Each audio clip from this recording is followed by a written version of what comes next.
Hello students, welcome to my YouTube channel Sushma Rajgupta. आज हम करने जा रहे हैं Indian economy of BCom 6th semester, तो जिसमें हम फर्स्ट चैप्टर ले रहे हैं problem of poverty in India. तो आज के हमारे जो लेक्चर है इसमें होगा meaning of poverty, then trends, then causes of the poverty. चलिए शुरू करते हैं।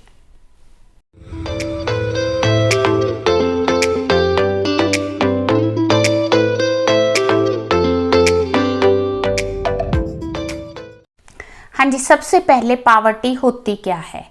पॉवर्टी का मतलब है कि जहाँ पे हमारे जो गुजारे के लिए, ठीक है ना, जितनी हमें मिनिमम कंजम्पशन चाहिए, अगर वो मिनिमम कंजम्पशन भी लोगों को नहीं मिल रही तो उसे हम कहेंगे पॉवर्टी है। ठीक है, हालांकि हमारी जो इकोनॉमिक प्लानिंग है उसको 6 डिकेड्स हो चुके हैं, इवन देन हमारे देश में पॉवर्टी की जो प्रॉब्लम है वो अभी तक चल रही है। ठीक है, ये जो प्रॉब्लम है ये ना सिर्फ इंडिविजुअल के लिए एक बुराई है बल्कि पूरी नेशन के लिए एक तरह की कर्ज है। ठीक है, तो जो पॉवर्टी है इससे क्या होता है? इससे एक तो किसी भी पर्सन की हेल्थ और स्किल को नुकसान पहुंचता है, उसके साथ ही उसकी कैपेसिटी टू अर्न भी पहले से कम हो जाती है। ठीक है, तो जैसा हम ऑलरेडी कर चुके हैं, पॉवर्टी है क्या? Poverty means inability to get the minimum consumption requirement for life, health and efficiency. इसका मतलब है कि कुछ लोगों के लिए इवन उनकी बेसिक रिक्वायरमेंट्स भी उनको अवेलेबल नहीं हो रही। ठीक है, तो उसे हम क्या कहते हैं? पॉवर्टी कहते हैं। जो पॉवर्टी है उसको हम 2 टर्म्स में मेजर करते हैं, एक तो एब्सोल्यूट पॉवर्टी होगी, दूसरी रिलेटिव पॉवर्टी होगी। एब्सोल्यूट पॉवर्टी, ठीक है, जिसमें हम लोग किसी भी कंट्री की इकोनॉमिक कंडीशंस को ध्यान में रखते हुए मेजर करते हैं। एब्सोल्यूट पॉवर्टी को हम इकोनॉमिक कंडीशंस के अकॉर्डिंग मेजर करते हैं। ठीक है, इसमें मतलब अलग अलग लोगों ने अलग अलग तरह से इसको डिफाइन किया है। ज़्यादातर हम डिफाइन करते हैं कि कितनी लोगों की पर कैपिटा इनकम है या लोगों की कैलोरी कंजम्पशन कितनी है, उससे हम लोग पॉवर्टी को मेजर करते हैं। तो इसके आगे पार्ट्स हैं। सबसे पहले आ गया कैलोरी कंजम्पशन, कैलोरी क्राइटेरिया। तो एनर्जी जो लोग फूड से गेन कर रहे हैं या जो लोग डेली मतलब कैलोरीज कंज्यूम कर रहे हैं, उसके बेसिस पे पॉवर्टी को मेजर करना। ठीक है, तो जैसे उन्होंने कहा है कि इंडिविजुअल रूरल एरिया में 2400 कैलोरीज कंज्यूम करना ज़रूरी है और अर्बन एरिया में 2100 कैलोरीज पर डे कंजम्पशन बहुत ज़रूरी है। अगर लोग इससे कम कैलोरीज कंज्यूम कर रहे हैं तो हम कहेंगे कि they are below the poverty line. हाँ जी, सेकंड क्राइटेरिया है मिनिमम कंजम्पशन एक्सपेंडिचर क्राइटेरिया। तो इसमें क्या है कि गवर्नमेंट ऑफ इंडिया ने एक एक्सपर्ट कमेटी अपॉइंट की है जो कि कंजम्पशन के बेसिस पे पॉवर्टी को मेजर करती है। तो अब उन्होंने क्या किया, जो कमेटी है उसने ये कहा है कि जो लोग 816 rupees per capita per month से कम कंज्यूम कर रहे हैं तो वो क्या है? बिलो पॉवर्टी लाइन है। 816 जो क्राइटेरिया रखा है वो रूरल एरियाज के लिए रखा है और जो 1000 पर कैपिटा पर पर्सन क्राइटेरिया रखा है वो किसके लिए रखा है? अर्बन लोगों के लिए रखा है। ठीक है, तो इस तरह से हम पॉवर्टी को मेजर कर सकते हैं। हाँ जी, then relative poverty. Relative poverty जो है उसमें हम पॉवर्टी को मेजर करते हैं on the basis of per capita income of the different countries. ठीक है, तो इसमें जिस कंट्री की पर कैपिटा इनकम कम है उसे हम पुअर कहेंगे as compare to the other countries. तो यहाँ पे हमें टेबल दिया है, टेबल में हमें यूएसए की पर कैपिटा इनकम बताई गई है। जो यूएसए की पर कैपिटा इनकम है दैट इज 55,980, चाइना की 7,930 एंड इंडिया की जो है 1,600 है। इसके अलावा यूके की है 43,390, जापान की है 38,000 8,000, तो ये सब कंट्रीज़ की पर कैपिटा इनकम इंडिया से ज़्यादा है। अब हम कहेंगे तो इंडिया से कम किसी की पर कैपिटा इनकम है, यस, एक पाकिस्तान है, दूसरा बांग्लादेश है। बट अगर हम कंपेयर करें विद द अदर कंट्रीज तो इंडिया जो है उसे हम पुअर मानेंगे, बिकॉज इसकी per capita income as compare to developed countries बहुत कम है। हाँ जी, ट्रेंड्स इन पॉवर्टी लाइन। जब हम ट्रेंड्स की बात करते हैं तो ट्रेंड्स को हम किस तरह से मेजर कर सकते हैं? तो फर्स्ट हम मेजर कर रहे हैं on the basis of number of poor persons and their percentage in the total population. तो अगर हम बात करें 73-74 की, तो नंबर ऑफ पुअर जो थे 25 करोड़ थे और परसेंटेज थी 54.9। देन 2004-05 में नंबर ऑफ पुअर थे 40.72 एंड परसेंटेज वाज 37। 2011-12 में नंबर ऑफ पुअर पर्सन काफ़ी कम हुए और परसेंटेज बहुत कम हुई है। बट अगर हम देखें कि जो परसेंटेज है पहले से बहुत रिड्यूस हुई है, बट इवन देन जो है कि आफ्टर 60-70 ईयर्स ऑफ इंडिपेंडेंस तो इतनी पावर्टी जो है that is also a question mark on the economic planning. तो ये अभी भी बहुत ज़्यादा है। The second point of trends is urban rural comparison. तो अगर हम अर्बन रूरल कंपैरिजन करें तो 73 2004 11-12 का, तो जो पहले रूरल और अर्बन का जो रेशो थी दैट वाज 56.4 एंड 49.0। ठीक है, फिर ये रूरल एरिया की कम हो गई, अर्बन एरिया की बहुत ही ज़्यादा कम हो गई। ठीक है, 2011-12 में it is 25.7 in rural area, 13.7 in the urban area. ठीक है, तो हालांकि जो रेशो है पहले से कम हुई है, बट अभी भी रूरल एरियाज में जो मतलब पावर्टी है, बिलो पावर्टी लाइन पॉपुलेशन बहुत ज़्यादा है as compare to urban area, it is approximate double. ठीक है ना। देन हम बात करते हैं इंटर स्टेट कंपैरिजन की। तो अगर हम स्टेट्स का कंपैरिजन करें तो छत्तीसगढ़, झारखंड, मणिपुर, बिहार, असम, उड़ीसा, मध्य प्रदेश ऐसी स्टेट्स है जहाँ पे पॉपुलेशन बिलो पावर्टी लाइन अभी भी बहुत ज़्यादा है। छत्तीसगढ़ में इट इज़ 39.9, मणिपुर में 36.9, असम में 32, राजस्थान में 14 और पंजाब में इट इज़ 8.3 है और हिमाचल प्रदेश में 8.1। ठीक है, तो कहने का मतलब ये है कि काफ़ी स्टेट्स ऐसी हैं जहाँ पे बिलो पावर्टी लाइन पॉपुलेशन अभी भी मोर देन 25% है। हाँ जी, अगर हम इंटरनेशनल कंपैरिजन की बात करें तो उसमें percentage population below poverty line जो बांग्लादेश है उसमें 43.7 है, इंडिया में इट इज़ 21.3।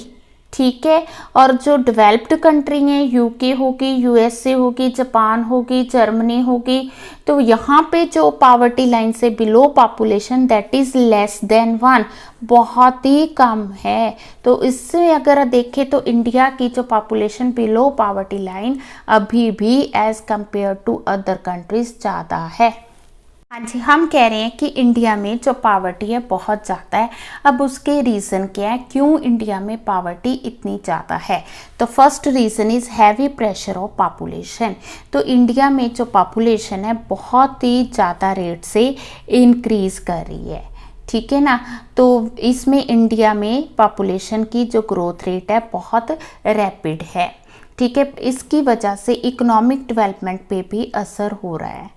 ठीक है, हालांकि जो इंडिया की पर कैपिटा इनकम ज़्यादा हो रही है, पर कैपिटा लैंड बढ़ रही है, ठीक है, पर कैपिटा इनकम पहले से ज़्यादा हो रही है, बट इवन देन हम उतना मतलब कि लोगों को कंज्यूम करने के लिए, बेसिक रिक्वायरमेंट्स पूरी करने के लिए नहीं दे पा रहे जितना कि उनकी बेसिक रिक्वायरमेंट्स हैं। तो main reason of poverty is the heavy pressure of population. Second reason जो पावर्टी का है that is increase in price. India में जो प्राइसेस राइज कर रहे हैं बहुत फास्ट कर रहे हैं, अराउंड 3.9% जो है इंक्रीज इन प्राइस हो रहा है। अब जो पुअर पीपल है वो तो पहले ही अपनी बेसिक रिक्वायरमेंट्स पूरी नहीं कर पाते, जब प्राइसेस राइज हो जाते हैं तो उनके लिए और ज़्यादा मुश्किल हो जाती है उनकी डिमांड को पूरा करना, तो जिसकी वजह से पावर्टी जो है वो डे बाय डे राइज कर रही है। हाँ जी, नेक्स्ट है less national income and slow economic growth. India में जो growth rate of national income है वो भी बहुत कम है। कम होने की वजह से क्या हो रहा है कि जो पर कैपिटा इनकम है वो पहले से कम हो रही है। ठीक है, अब growth rate of net domestic जो है वो भी बहुत कम है, एनडीपी जिसको हम कहते हैं। ठीक है जी, पॉपुलेशन जो है वो बहुत ज़्यादा राइज कर रही है। कहने का मतलब ये है नेशनल इनकम उतनी ग्रो कर नहीं रही जितनी पॉपुलेशन जो है वो ग्रो कर रही है, जिसकी वजह से पर कैपिटा इनकम उतनी ग्रो नहीं कर रही, या हम कह सकते हैं कि वो कम इफेक्ट कर रही है, तो जिससे पावर्टी जो है डे बाय डे राइज हो रही है। तो पावर्टी का एक और कारण क्या हो गया, less national income. Chronic unemployment and under employment. ठीक है, next reason of poverty is the unemployment. India में अनएम्प्लॉयमेंट बहुत ज़्यादा है। ये जो अनएम्प्लॉयमेंट है, अनस्किल्ड अनएम्प्लॉयड तो है ही है, इसके साथ साथ इंडिया में स्किल्ड और एजुकेटेड अनएम्प्लॉयड भी बहुत ज़्यादा है। ठीक है, अनएम्प्लॉयमेंट होगी तो ऑब्वियस है कि पावर्टी तो बढ़ेगी ही बढ़ेगी। तो पावर्टी का एक और रीज़न क्या हो गया, अनएम्प्लॉयमेंट। अगला रीज़न हमारा रूरल इकॉनमी है। इंडियन इकॉनमी जो है रूरल इकॉनमी है। ठीक है, और जो रूरल इकॉनमी में मेन ऑक्यूपेशन है वो एग्रीकल्चर है। ठीक है, एग्रीकल्चर हमारी जो है 46.2% पॉपुलेशन वो एग्रीकल्चर में इन्वॉल्व है। जबकि अब हम बात करें डेवलप्ड कंट्रीज़ की, तो डेवलप्ड कंट्रीज़ में जो परसेंटेज ऑफ पॉपुलेशन इन्वॉल्व है वो 1.2 या 1.6 इस तरह से इन्वॉल्व है। ठीक है, तो एग्रीकल्चर इकॉनमी भी जो हमारी है वो भी इतनी ज़्यादा डेवलप्ड नहीं है, तो जिसकी वजह से क्या है, पावर्टी बहुत ज़्यादा है। ठीक है जी, देन आगे कैपिटल डेफिशिएंसी। हाँ जी, कैपिटल जो है वो इंडस्ट्री को सेट करने के लिए बहुत बड़ा रोल प्ले करती है। ठीक है, इंडस्ट्री को सेटअप करना है या ट्रांसपोर्ट को सेटअप करना है या इरिगेशन फैसिलिटीज़ लेनी है, तो उसमें कैपिटल का बहुत रोल है। ठीक है, बट इंडिया में क्या है, कैपिटल डेफिशिएंसी है। ठीक है, जिस एक तो लोगों की पावर टू सेव बहुत कम है, लोग ज़्यादा सेविंग नहीं कर पाते। सेविंग कम होती है तो उससे क्या होता है, इन्वेस्टमेंट कम होती है। इन्वेस्टमेंट कम होती है तो उससे क्या, कंट्री की इनकम भी कम होती है। जब कंट्री की इनकम कम होगी तो ऑब्वियस है कि कंट्री में पावर्टी ज़्यादा होगी। हाँ जी, अगला पॉइंट आ गया lack of able and efficient entrepreneurs. अब पहले पॉइंट आता है कि एंटरप्रेन्योर्स कौन होते हैं। एंटरप्रेन्योर्स वो हैं जो रिस्क लेते हैं। रिस्क किस में लेते हैं, बिजनेस में रिस्क लेते हैं, मींस वो बिजनेस में मनी इन्वेस्ट करते हैं। ठीक है, वो ये नहीं देखते कि अगर लॉस हुआ तो क्या होगा, वो मनी इन्वेस्ट करते हैं, रिस्क लेते हैं और बिजनेस स्टार्ट करते हैं। जब वो बिजनेस स्टार्ट करते हैं वो खुद को तो एम्प्लॉय करते ही करते हैं, साथ वो दूसरों को भी एम्प्लॉयमेंट प्रोवाइड करते हैं। ठीक है, बट इंडिया में क्या है, जो एंटरप्रेन्योर्स हैं उनकी बहुत कमी है। ठीक है, इंडिया में बहुत कम जो है एक्यूट नंबर ऑफ एंटरप्रेन्योर्स हैं, जिसकी वजह से इंडिया में इंडस्ट्री भी कम है, बिजनेस उतना डेवलप नहीं हो पाया, जिसकी वजह से low income of the country है। हाँ जी, नेक्स्ट है लैक ऑफ प्रॉपर इंडस्ट्रियलाइजेशन। ठीक है, इंडिया की जो इंडस्ट्री है वो हम कह सकते हैं कि बैकवर्ड है। ठीक है। हालांकि इंडिया में कंज्यूमर गुड्स इंडस्ट्री जैसे सोप होगी, क्लॉथ होगी, शुगर होगी, ये जो इंडस्ट्रीज़ हैं पहले से काफ़ी डेवलप हो चुकी हैं। बट अगर हम बात करें कैपिटल गुड्स इंडस्ट्री की या प्रोड्यूसर गुड्स इंडस्ट्री की, तो वो अभी उतनी डेवलप नहीं हुई हैं। तो उसके इंडस्ट्री की कमी होने की वजह से भी इंडिया में जो पावर्टी है वो as compare to other countries ज़्यादा है। इसके अलावा जो इंडिया का सोशल इंस्टीट्यूशंस हैं वो भी आउटडेटेड है। ठीक है, सोशल इंस्टीट्यूशंस और ट्रेडिशंस की अगर हम बात करें तो वो अभी भी इंडिया में आउटडेटेड चल रहे हैं। जैसे इंडिया में आ गया कास्ट सिस्टम, ठीक है, देन जॉइंट फैमिली सिस्टम, ठीक है। अब इनका फ़ायदा तो है बट इसका नुकसान क्या है कि इनकी कस्टम्स और ट्रेडिशंस की वजह से कई बार जो गरीब लोग होते हैं जो अपना गुजारा बड़ी मुश्किल से करते हैं, तो वो इन ट्रेडिशंस पे इतना ज़्यादा स्पेंड कर देते हैं कि उनको बाद में क्या पावर्टी में रहना पड़ता है। इसमें आगे ट्रेडिशंस में आ गया जैसे बेटे की मैरिज करना या कोई फंक्शन ऑर्गेनाइजेशन करना या कस्टम्स पे कोई एक्सपेंडिचर करना, ठीक है।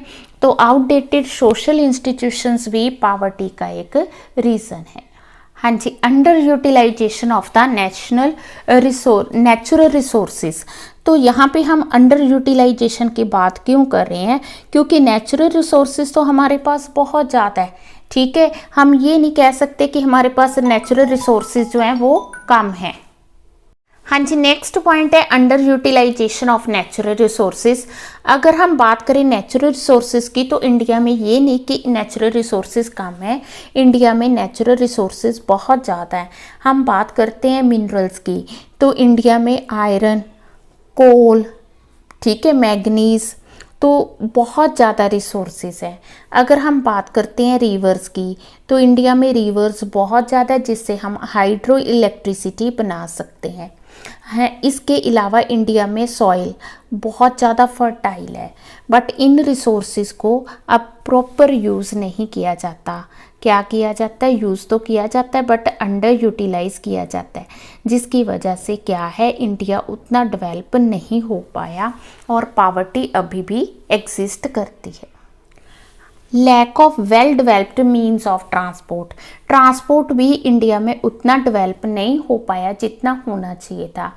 रोड ट्रांसपोर्ट है जो कि बेसिक नेसेसरी है बट वो भी उतना डेवलप नहीं है। अब अगर रेल ट्रांसपोर्ट या एयर ट्रांसपोर्ट उतना डेवलप नहीं होगा तो ऑब्वियस है कि हमारा जो इंडस्ट्री वो भी इफ़ेक्ट करेगी, मार्केटिंग है वो भी इफ़ेक्ट करेगी। तो जिसकी वजह से हमने शुरू में किया कि नेशनल इनकम कम है, तो ऑब्वियस है कि उससे क्या होगा, नेशनल इनकम भी इफ़ेक्ट होगी जिससे क्या पावर्टी राइज करेगी।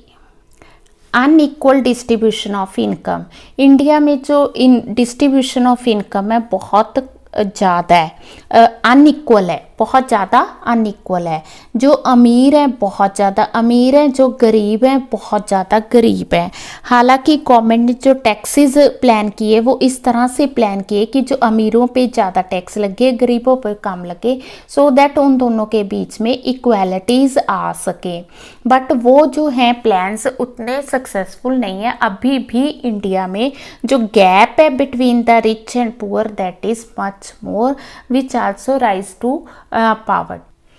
नेक्स्ट है नेचुरल क्लैमिटीज़। इतनी डेवलपमेंट होने के बाद भी इंडिया में नेचुरल क्लैमिटीज़ जो हैं इंडियन इकॉनमी को इफ़ेक्ट करती हैं, जिसमें हम बात करते हैं फ्लड्स की, अर्थक्वेक की। तो इन कुछ और नेचुरल क्लैमिटीज़ हैं जिनकी वजह से क्या है ड्रॉट हो गया कि जो इंडिया की नेशनल इनकम उतनी राइज नहीं हो पाती, इकोनॉमिक डेवलपमेंट इफ़ेक्ट करती है।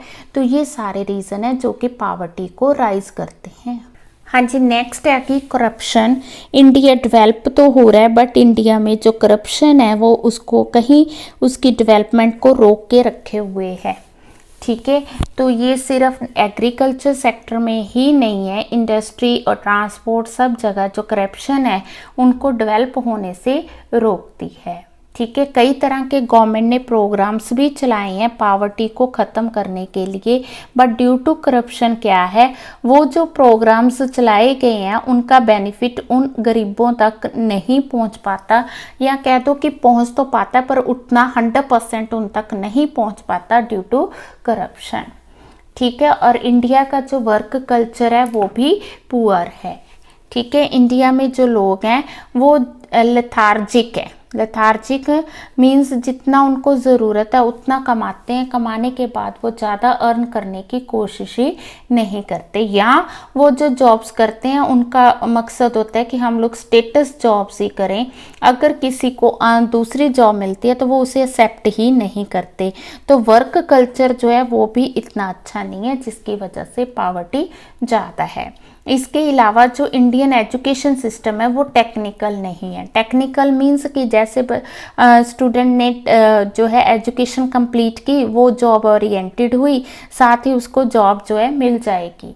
एक तो पॉपुलेशन ज़्यादा होने की वजह से अनएम्प्लॉयमेंट ज़्यादा है, दूसरा इंडिया की जो एजुकेशन सिस्टम है वो भी टेक्निकल नहीं है, जिसकी वजह से सब स्टूडेंट्स को जॉब नहीं मिल पाती। तो ये हैं रीजंस ऑफ द पावर्टी, ठीक है। अब इसके बाद हमारा नेक्स्ट स्टेप होगा measures undertaken by government for poverty elevation. तो नेक्स्ट हम लोग उसकी इवैल्यूएशन भी नेक्स्ट वीडियो में करेंगे। ये वीडियो आपको अच्छी लगी, आपने लाइक करनी, चैनल को अभी तक नहीं सब्सक्राइब किया तो ज़रूर सब्सक्राइब करना है, और वीडियो को ज़्यादा से ज़्यादा शेयर करें और हमेशा खुश रहें। Thank you.